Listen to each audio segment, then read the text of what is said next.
Hello, hello, hello, dear students. How are you all?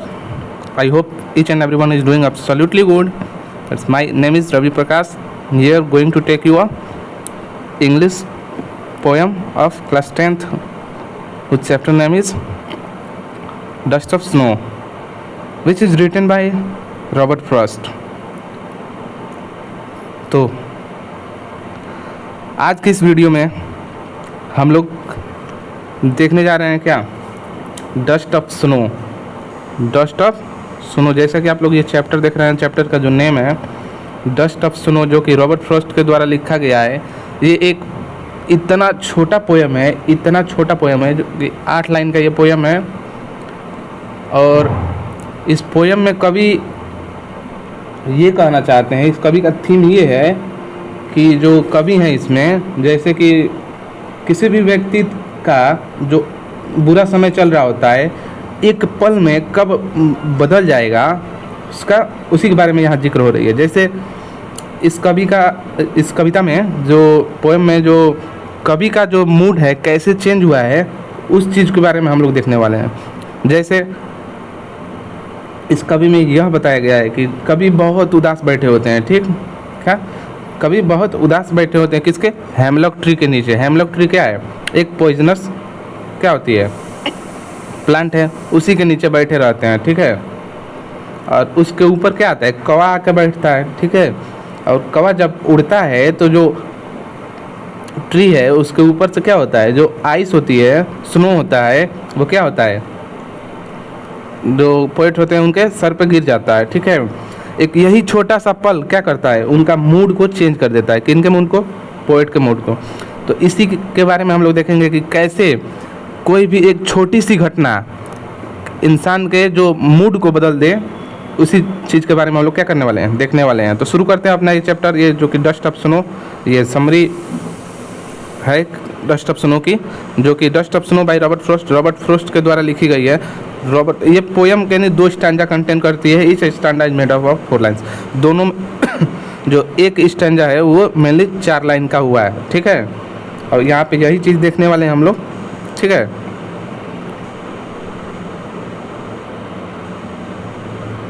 ठीक है, तो शुरू करते हैं। द वे अ क्रो सुक down on me the dust of snow from a hemlock tree, ठीक है। इसमें यही कह रहा है कैसे जो कौवा है वो क्या करता है, सुक डाउन ऑन मी, जो कि पेड़ को झाड़ता है तो क्या होता है, the dust of snow from a hemlock tree. जो हेमलॉक ट्री है उससे, हेमलॉक ट्री से डस्ट ऑफ स्नो कैसे सुक डाउन मतलब झड़ के उनके ऊपर गिरता है, ठीक है। तो पढ़ते हैं हम लोग पहले स्टैंजा में क्या कह रहा है। इन दिस पोएम, जो इस कविता में, इस पोएम में, the poet is talking about a winters day. जो कवि हैं वो किसके बारे में बात कर रहे हैं, सर्दियों के दिन के बारे में बात कर रहे हैं। When all the tree tops were covered with snowflakes. जब क्या है, सभी जो पेड़ के ऊपर की जो क्या होती हैं, जो टॉप का पार्ट होता है सबसे ऊपर वाला, वो क्या होता है, ढका होता है किससे, स्नोफ्लैक्स से। स्नोफ्लैक्स मतलब बर्फ के चद्दर से, ठीक है। The poet was walking under the one such of snow. जो पोएट होते हैं वो क्या कर रहे थे, वॉकिंग कर रहे थे, टहल रहे थे, अंडर सच अ स्नो कवर ट्री, एक ऐसे पेड़ के नीचे जो कि क्या था, स्नो से कवर्ड हुआ था।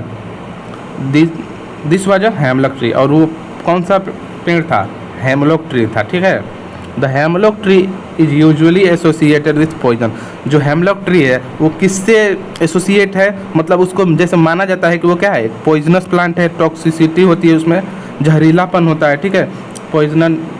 पॉइजन नेम्ड, और इसी की वजह से उसका क्या नाम रख दिया गया, hemlock is also made.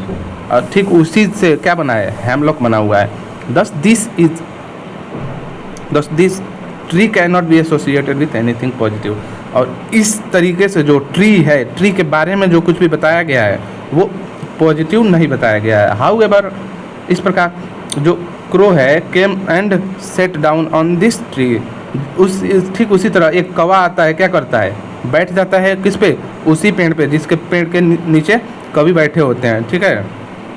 Suddenly and because of the sudden motion, और अचानक, क्योंकि ये अचानक क्या होता है, मोशन होने की वजह से, the mass of set down on this tree, तो जो कौवे का जो बॉडी का मास होता है क्या होता है, ट्री पे जाता है, तो suddenly and because of this sudden motion the mass of snowflakes from the top fell down on the poet like rain. तो क्या होता है, जैसे ही जो मास एग्जर्ट करता है किस पे, ट्री पर, कौवे का जो मास होता है वो बैठता है, तो उसके बैठते ही क्या होता है, जो मास होता है किसका, फ्लेक्स डाउन का, स्नोफ्लेक्स का, तो जो बर्फ़ की चद्दर होती है पेड़ पर ऊपर, वो क्या होती है, गिर जाती है किसके, पोएट के शरीर पे, किस तरह से, जैसे कि वर्षा हो रही हो, ठीक है। The snowflakes were so light, जो स्नोफ्लेक्स थे वो क्या थे, बहुत ही हल्के थे, एंड स्मॉल, और छोटे थे, that the poet thought they looked like a white and immaculate dust particle.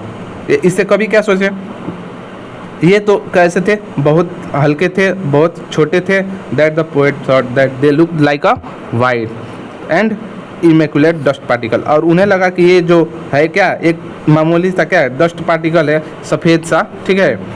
If in the dust particle could ever be white, तो ये भी सोचते हैं, ठीक है, क्या जो dust particle could ever be white, जो डस्ट पार्टिकल है वो सफ़ेद भी होता है, ठीक है। This shower of snowflakes from hemlock tree is evidently the subject the matter of this poem, और यही जो एक छोटी सी घटना होती है, कौन सी, जो हेमलॉक ट्री से निकलती है, वही जो मैटर है वो क्या करती है, इस पोएम में जिक्र की गई है। Since the touch the poet in some way, और इसको क्या करती है, कुछ अलग ही मधुर, अलग ही अंदाज में क्या करती है, पोएट के पास आती है, पोएट को छूती है, मतलब उनके शरीर पे गिरती है, ठीक है।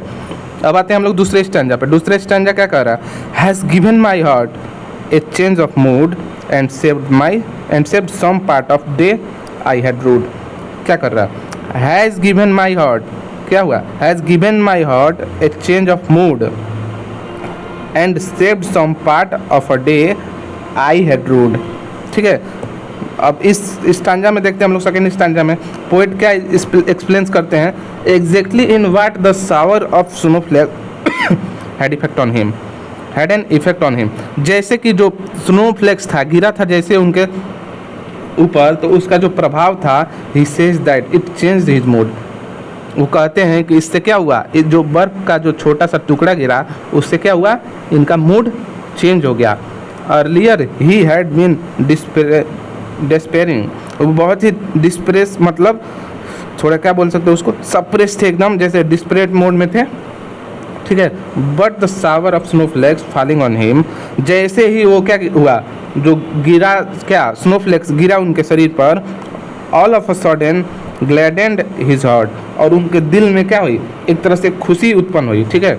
इन एडिशन टू दिस, और इसी के से there was another effect that shower snowflakes had on the poet, और यही एक जो तभी क्या हुआ, एक बार और भी गिरा, फिर से दूसरा क्या हुआ, स्नोफ्लेक्स का शावर के रूप में क्या हुआ, पोएट के ऊपर फिर से गिरा। He says that particularly day was one that he had not been looking forward, और ये ऐसा वो कहते हैं, क्या कहते हैं, particularly day was one, ये एक ऐसा पार्टिकुलर दिन था that he had not been looking forward, जैसे कि ये कभी आगे क्या कर रहे थे, नहीं देख पा रहे थे, ठीक है। And in fact it was not going too well either, और ये उनके लिए क्या हो रहा था, अच्छा नहीं हो रहा था, उनके लिए क्या होता, अच्छा नहीं चल रहा था दिन, उनका अच्छा दिन नहीं चल रहा था। He decided in his mind that he particular day would go to waste, और उन्हें लगता था कि जो मैंने बाकी का जो दिन क्या किया, बर्बाद किया।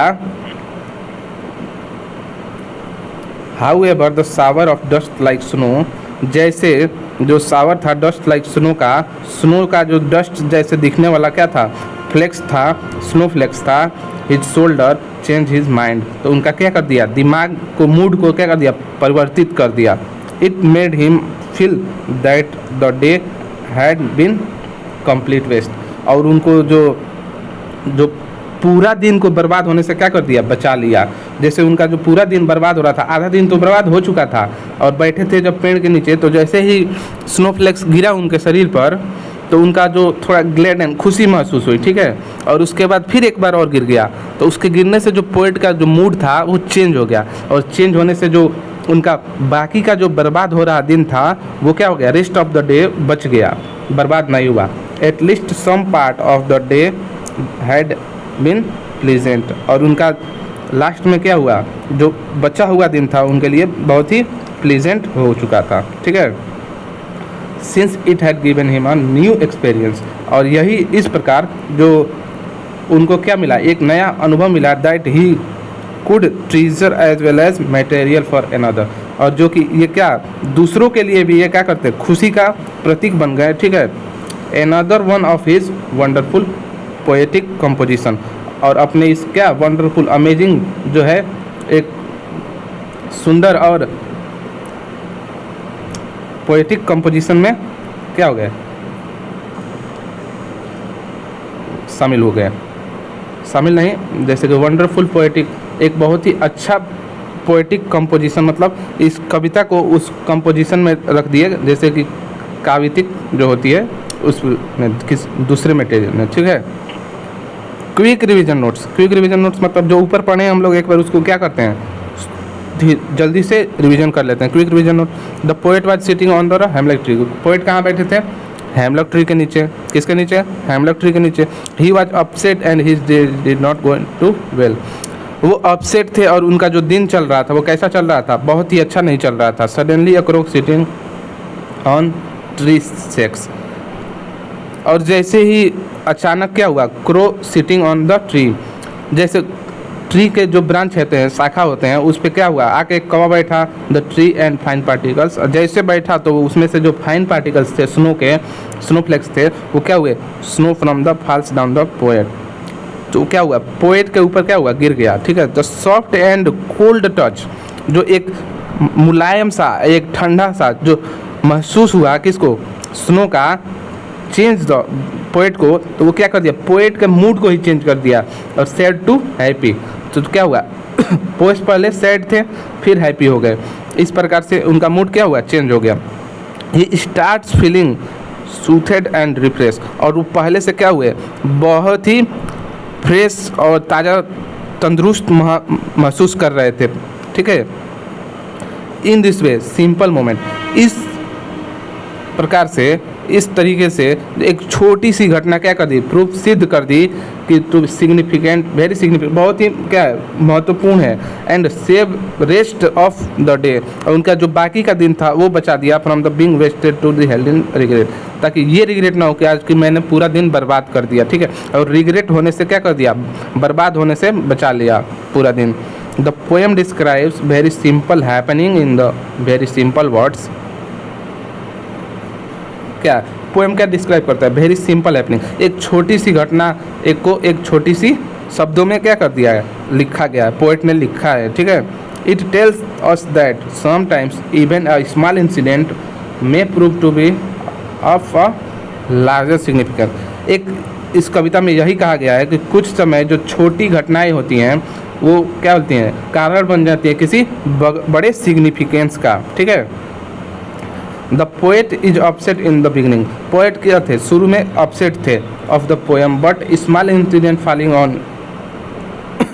Of snow changes is mood totally, और जैसे ही उनका जो एक छोटी सी घटना, कौन सी घटना, जो कि स्नो का उनके ऊपर गिरना उनका जो मूड को क्या पूरी तरह से बदल देता है। In the end of the poem the poet feels relax, और कविता के लास्ट में जो कवि हैं वो बहुत खुद को रिलैक्स्ड फील करते हैं, and thankful to the nature for saving his day from being wasted, और प्रकृति से क्या करते हैं, प्रकृति को क्या करते हैं, शुक्रिया अदा करते हैं, धन्यवाद देते हैं, ठीक है, ताकि उनका किसके लिए, क्यों धन्यवाद देते हैं, ताकि उनका जो बाकी का जो बर्बाद हो रहा दिन था वो क्या हो गया, बच गया।